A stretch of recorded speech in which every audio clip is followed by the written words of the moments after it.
But I probably kind of branched away from them. Maybe when I came home from prison, shit was like different. You know what I mean? And then like, one of the follow-up song, The Cupcake No Feeling, which was Don't Act Like a Bitch. I feel like that the song we all know, you know. So sure you 40 Kings, 50 Cent on the remix. Yeah. So that but I don't really speak on that because I was in jail. But speaking from somebody who was in jail, hearing like you originally know for a fact this your nigga song. You know what I'm saying? Because you already know what's going on. Feel me? So see, when you in jail and then you hear it on the radio and it's like, and then it's like, damn, well, sick. You know what I mean? Like I ain't gonna lie, you do feel a type of way about you, but this ain't the business of being in your feelings. Right. You know what I'm saying? This is the business of learning from your mistakes and learning, you know what I mean? Learning how to kind of like some shit you gotta like look as a learning lesson more than a loss. You feel me? And I think you learn that from just going to prison in general. Like you learn it from you learn from your mistakes. Yeah. You know what I'm saying? So this is all part of the journey. You know what I mean? So that song right there, in my opinion, yeah, that should have been follow-up song, The Cupcake No Feeling. Just like how, let me give for example, and this ain't no shade to this artist, I'm finna say. This is all love. This artist, all town with it. You know what I'm saying? Just give me a click. When D-Lo dropped NoHo, and then he had the follow-up, well, for one, he had Sleep and all of what he told up. Like, you know what I'm saying? Like, the Diz Nation, the town, you know what I mean? Like the Oakland the town, everybody dropping on town business, PTV, Livewire, labels like that. You feel me? Back in them days. You feel me? So they kind of had a little machine behind that shit. You know what I'm saying? And I always respect it's town business. You know what I'm saying? Hey man, make the motherfucking super look great, man. You know what I mean? I don't care who do. You feel me? But just following up on that, the D-Lo NoHo was following up with that you play me, you play, you feel me? And then he kind of had follow-ups, and then he ended up getting that big feature with the Tiger. I was locked up for that. But when I heard about that, I'm looking at the video at Fire Camp. You feel me? I'm following up on what's going on the street. I'm in Fire Camp. You know what I'm saying? On the cell phone, like who's had it? You know what I'm saying? Like, you feel me? I'm seeing everything. So I'm like, damn, salute. You know what I'm saying? Then as far as on some shit like that, I mean, I could even go back and forth to say a lot of it, the catalog of town representation that we had in prison was through Livewire. You feel me? You could buy all Livewire music, nigga, in the prison catalogs, Access catalogs, you know what I'm saying? Walker Hurst catalogs, shit, to name them. I forgot some of them. You know what I'm saying? It's been a minute since I ain't been in the pen since 2015, bro. I've been, you know what I'm saying? Like, man, I don't glorify that shit, bro. I'm just saying, this collectively, I could remember going through these books and buying nigga shit, putting nigga shit on certain mixtapes. That's when I found out Messy Marvin had the biggest catalog nigga in California history. I'm like, God damn, this nigga got like 300 albums in assets, bro. I didn't know Messy Marvin had that much music. And then, I'm looking at certain artists, you know what I'm saying? I'm like, okay, damn, rapper, yeah, you see.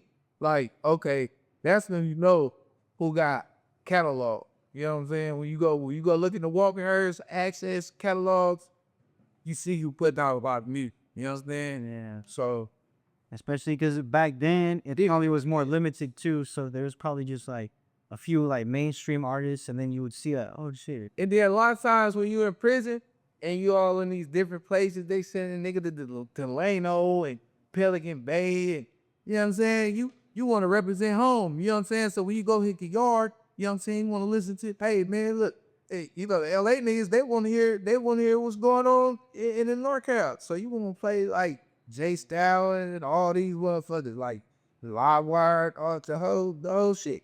So that was back then for sure. And honestly, I say back then, I feel like that was who was, as far as like the label pushing in like on some cash money, no limit type shit. That was who was doing. Yeah, feel me? And that was just hard facts. And then it turned into FOD, cause obviously fluent. You know what I'm saying? And you know what I'm saying? So seeing that and being a part of that era, cause like even the Hooker Boy video, that's why my first video that I shot on 510 day, cause I shot 4 videos on 510 day, or on that weekend, and area code. You know what I'm saying? I did a mic drop and had Hooker Boy do the mic drop. Yeah. Well, yeah. Yeah, but you worked with Hooker Boy back in the day? Yeah, 'cause I did see. I never really got no. All right, so back then, it was like we was around Hooker Boy and Act Up and all the groups they had with them. Kind of like Hooker Boy was setting up all our shows at like UGMX in San Jose, Pinkies and we was doing a lot of shows with Live Wire back then. Feel me? With Filthy Rich at UGMX, all them niggas, we was doing shows, them niggas back in '08. I'm not lying. You feel me? Man. Matter of fact, we can even go back to '06 when JT the Bigger Figure put the mandatory hypey tour together with Snoop Dogg. Wait, what was that? Yeah, I don't, man. Oh yeah, so see, you know, well, shout out to JT. You know what I'm saying? That's a iconic hip hop legend. I feel like from the Bay Area. You know what I'm saying? That probably don't get the press that I feel like you should. Man. But that he's definitely a pioneer, and motherfuckers can't be lying. You know what I'm saying? And this is an East Oakland nigga telling you this, and I'm telling you, Mr. JT, the Bigger Figure, nigga used to be all on the East, bruh. I used to see him all the time, bruh. So you know he put us on some of our first tours, like the mandatory hiking too. I think they was tied. They were like Go There magazine or some shit like that. I'm not too sure. I can't really say who Ty who. I already, you know what I mean? I don't get off and all that. But I remember we was a show on that tour. And then that was the fall of 2006. But by being on that tour with JT, that kind of, even when you look at Cupcake No Feeling video, you can go back, look at the video. You see me, Artie, we on the lakes, slapping hands with JT. JT at the end of the video. Yeah, I didn't peep that. Yeah, nah, he right there with us. Oh God. So, you know what I'm saying? Yeah, that's why a lot of then, you know, I fuck with Fans Eddie, Filmo, you know what I'm saying? The Done Deal Digital. You know, they out there popping. Was Done Deal Digital? Was that was like a distribution company? That was like, that's the distribution, with like, they got ties with San Quinn and Mess and all them. You know what I'm saying? And Fat Eddie. You know what I'm saying? That's a lot of music over here from that side, I would say.